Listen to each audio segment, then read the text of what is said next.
नमस्कार दोस्तों, आप देख रहे हैं HVS स्टडीज़ और इस वीडियो में आपके लिए 5 मई 2024 का करंट अफेयर लेकर आ गए हैं। करंट अफेयर के साथ साथ स्टैटिक जीके और रिलेटेड करंट अफेयर्स का रिवीजन करते हुए चलेंगे। अगर आप इस चैनल पर पहली बार आए हो तो चैनल को सब्सक्राइब कर लीजिएगा। वीडियो अच्छी लगे तो वीडियो लाइक और शेयर करके ज़रूर जाइएगा। चलिए बात करते हैं लास्ट डे के क्विज़ की। लास्ट डे आपसे क्वेश्चन पूछा गया था, who was recently awarded the title of grand master by international chess federation. तो हाल ही में अंतर्राष्ट्रीय शतरंज महासंघ द्वारा ग्रैंड मास्टर की उपाधि किसे प्रदान की गई है? तो आंसर है वैशाली रमेश बाबू। ये चेन्नई से बिलोंग करती हैं और इन्हीं को अभी रिसेंटली में अंतर्राष्ट्रीय शतरंज महासंघ ने ग्रैंड मास्टर की उपाधि दे दी है। आप सभी ने आंसर सही दिया था और डिटेल में दिया था। आज के पहले क्वेश्चन की बात करें। पहला क्वेश्चन है, which country has recently issued it's new currency. तो हाल ही में किस देश ने अपनी नई मुद्रा जारी की है? तो अभी रिसेंटली में यहाँ पर जिम्बाब्वे ने अपनी नई मुद्रा जारी कर दी है। ये अफ्रीकन एक कंट्री है और इन्होंने लगभग 2009 के बाद से छठवीं बार इन्होंने अपनी नई मुद्रा जारी की है। फाइनेंशियल क्राइसिस लगातार चल रहा है, महंगाई बढ़ती दिखने के कारण इन्होंने अपनी नई मुद्रा को जारी कर दिया है, जिसका नाम जिग है। क्या? जिग। इसको कहते हैं जिम्बाब्वेन गोल्ड। क्या है? जिम्बाब्वेन गोल्ड इसका फुल फॉर्म है और इस करेंसी को यहाँ पर इन्होंने नए करेंसी के रूप में जारी किया है। अगर जिम्बाब्वे की बात करें तो ये अफ्रीकन कंट्री है और हरारे इसकी कैपिटल। करेंसी इसकी यूनाइटेड स्टेट डॉलर है और इमर्सन मंगांगुआ इसके प्रेसिडेंट हैं। आगे अगला क्वेश्चन, ये सारे क्वेश्चंस इंटरनेशनली करंट अफेयर के रिवीजन के रूप में हैं। पहला क्वेश्चन पढ़ लिया। दूसरा, 26 नंबर का वर्ल्ड एनर्जी कांग्रेस कहाँ ऑर्गेनाइज हुआ? नीदरलैंड के रॉटरडैम में ऑर्गेनाइज कराया गया। प्राबोवो सुबियांतो ये नए प्रेसिडेंट इंडोनेशिया के बने हैं और ओशियन डेकेड कॉन्फ्रेंस जिसको बार्सिलोना स्पेन में ऑर्गेनाइज कराया गया है। अफ्रीका जिसने बैन कर दिया है चाइना और बेलारूस के जो सप्लाई टेक्नोलॉजी करने वाली कंपनी है उनको, जो पाकिस्तान के बैलिस्टिक मिसाइल प्रोग्राम के लिए सप्लाई कर रही थी, उन कंपनीज़ को अमेरिका ने बैन किया है। अमेरिका ने यहाँ पर वीटो लगा दिया है जिससे कि फ़लस्तीन को फुल मेंबरशिप यूनाइटेड नेशन में प्राप्त ना हो सके।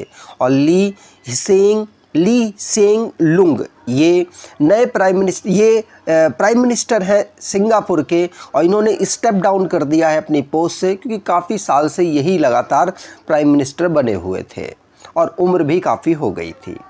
अगला question, Jeremiah Manele has recently been appointed as the prime minister of which country. तो जेरेमियाह मनेले जो कि रिसेंटली में भी प्रधानमंत्री नियुक्त हो गए हैं किस देश के? तो आंसर होगा सोलोमन आइलैंड के नए प्रधानमंत्री बने हैं। कहाँ के? सोलोमन आइलैंड के जो जेरेमियाह मनेले हैं ये अभी प्रधानमंत्री बने हैं। ये साउथ पैसिफिक ओशन में अवेलेबल एक आइलैंड है जिसके प्राइम मिनिस्टर जेरेमी मनेले बने हैं। अगर इसकी कैपिटल की बात करें तो होनियारा इसकी कैपिटल है। करेंसी यहाँ की सोलोमन आइलैंड डॉलर है और ओशेनिया में ये जो कॉन्टिनेंट है इनका कॉन्टिनेंट ओशेनिया है और प्राइम मिनिस्टर इसके जेरेमियाह मनेले बन चुके हैं। ठीक, आगे बात करें तो अपॉइंटमेंट से रिलेटेड जो क्वेश्चंस बने हैं उनको रिवाइज करते हैं। पहला क्वेश्चन पढ़ लिया। दूसरा, प्रतिमा सिंह जिनको department of promotion of industrial and international trade में डायरेक्टर के रूप में नियुक्त किया गया है। पाकिस्तान के डिप्टी प्राइम मिनिस्टर बन गए हैं इशक धर और नरसिंह पंचम यादव ये चेयरमैन बनाए गए हैं एथलीट कमीशन के। किसके एथलीट कमीशन के? तो world federation of wrestling federation of India के। और एक्सिस बैंक ने अपना एमडी और सीईओ दोबारा से अमिताभ चौधरी को नियुक्त कर दिया है और Usain Bolt, Yuvraj Singh, Chris Gayle इन तीनों लोगों को ICC men's T20 world cup के लिए ऑफिशियल ब्रांड एम्बेसडर नियुक्त किया गया। अगर आप कोई ई बुक परचेज़ करना चाहते हैं, डिस्क्रिप्शन बॉक्स में लिंक है, वहाँ से ई बुक परचेज़ कर सकते हैं। अगला question, NPCI international payments limited has signed an agreement with which African country for UPI like service. तो NPCI इंटरनेशनल पेमेंट लिमिटेड, जो कि इंटरनेशनल लेवल पर जो पेमेंट सिस्टम है, भारत का पेमेंट सिस्टम है, उसको बढ़ाने में मदद करता है। तो UPI जैसी सेवाओं को किस अफ्रीकन देश के साथ समझौते करके वहाँ पर इस्टेब्लिश करने वाला है। तो ये अभी रिसेंटली में यहाँ पर नामीबिया में इंटरनेशनल पेमेंट्स लिमिटेड है NPCI का, उसने यहाँ पर साइन अप कर लिया है। National payment corporation of India इसकी फुल फॉर्म है, जो कि अब जो UPI वाला सिस्टम है वो नामीबिया में सेट करेगा और वहाँ पर पेमेंट में उनका पार्टिसिपेशन आगे बढ़ाएगा। नामीबिया ये भी एक अफ्रीकन कंट्री है और इसकी कैपिटल है विंडहॉक। नामीबियन डॉलर यहाँ की करेंसी है और प्राइम मिनिस्टर सारा कुनगोन गिलवा है। और NPCI जिसको 2008 में फाउंड किया गया था, मुंबई महाराष्ट्र में इसका हेडक्वार्टर है। अगला question, recently the Indian army and the Puneet Balan group collaborated to open the India's first constitution park in which city. तो हाल ही में भारतीय सेना और पुनीत बलान समूह ने किस शहर में अपना भारत का पहला संविधान पार्क खोला है। आंसर होगा ये पुणे में खोला गया है। महाराष्ट्र की एक सिटी है पुणे, वहाँ पर एक कॉन्स्टिट्यूशन, इंडिया का पहला कॉन्स्टिट्यूशन पार्क को यहाँ पर खोला गया है। यहाँ पर आप देख पाएंगे ये पहला संविधान पार्क है जिसमें अलग अलग जगह पर जो सिटीजन्स के राइट्स है, सिटीजन्स को जो ड्यूटीज़ मिली हैं, वो सब यहाँ पर एक्सप्लेन किया गया है। तो ये एक हमारा कॉन्स्टिट्यूशन पार्क है। कहाँ पर? पुणे में इसे इनॉग्रेट किया गया। किसके द्वारा? तो अजय कुमार सिंह के द्वारा इसको यहाँ पर लीड किया गया इस सेरेमनी को।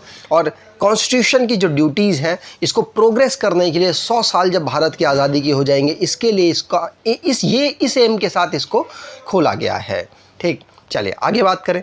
अगला question, recently who has been appointed as the presiding officer of the securities appellate tribunal. तो हाल ही में प्रतिभूति अपीलीय न्यायाधिकरण का पीठासीन अधिकारी किसे नियुक्त किया गया है?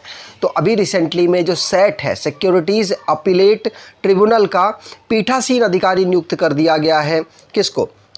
दिनेश कुमार को यहाँ पर पीठासीन अधिकारी नियुक्त किया गया है। तो थर्ड ऑप्शन यहाँ पर बिल्कुल सही होगा। सेट के प्रिसाइडिंग ऑफिसर कौन नियुक्त हुए? दिनेश कुमार।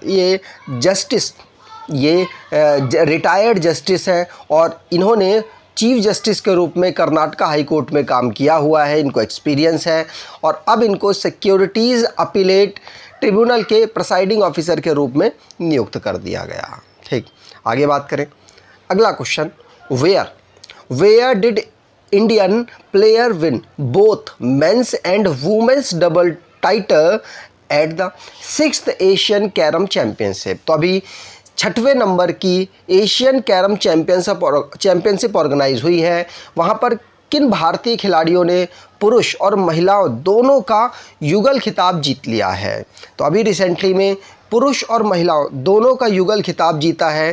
कहाँ पर? आंसर होगा ये माले में जीता गया है। मालदीव की कैपिटल में ऑर्गेनाइज कराया जा रहा था। ये महिला की टीम है और ये पुरुषों की टीम है। इन दोनों टीमों ने यहाँ पर मालदीव के माले में ऑर्गेनाइज हो रहा था 6 नंबर का एशियन कैरम चैम्पियनशिप, जिसमें मेंस और वुमेन्स दोनों टीम ने यहाँ पर टाइटल को, कैरम चैम्पियनशिप के टाइटल को जीत लिया है। ठीक, आगे बात करें।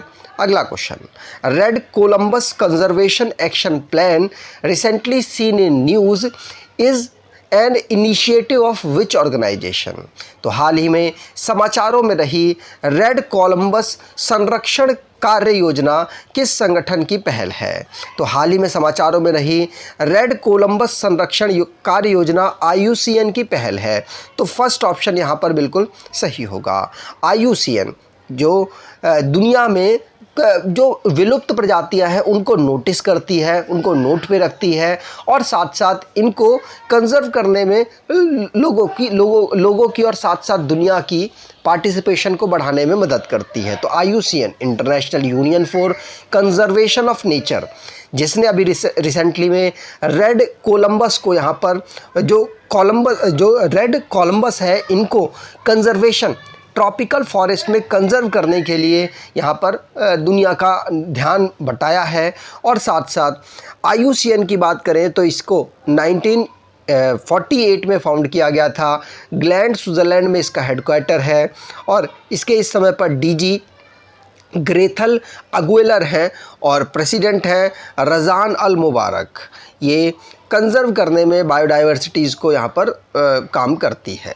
अगला question, which climatic phenomenon is characterised by cooler than normal sea surface temperatures in the Center Pacific Ocean?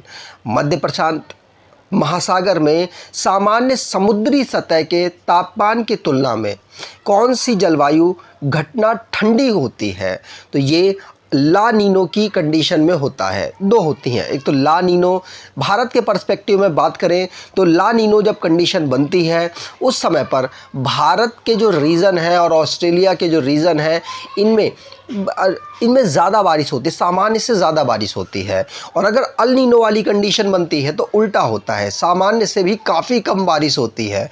उस समय पर भारत और अफ्रीका जैसे रीजन में, यहाँ पर भारत और ऑस्ट्रेलिया जैसे रीजन में यहाँ पर सूखे की दिक्कत होती है। लेकिन अगर मध्य प्रशांत महासागर में या अगर नॉर्मल सी सरफेस टेम्परेचर से थोड़ा सा ज़्यादा कूलर हो तो ला नीना की कंडीशन होती है। ठीक, चलिए आगे बात करें।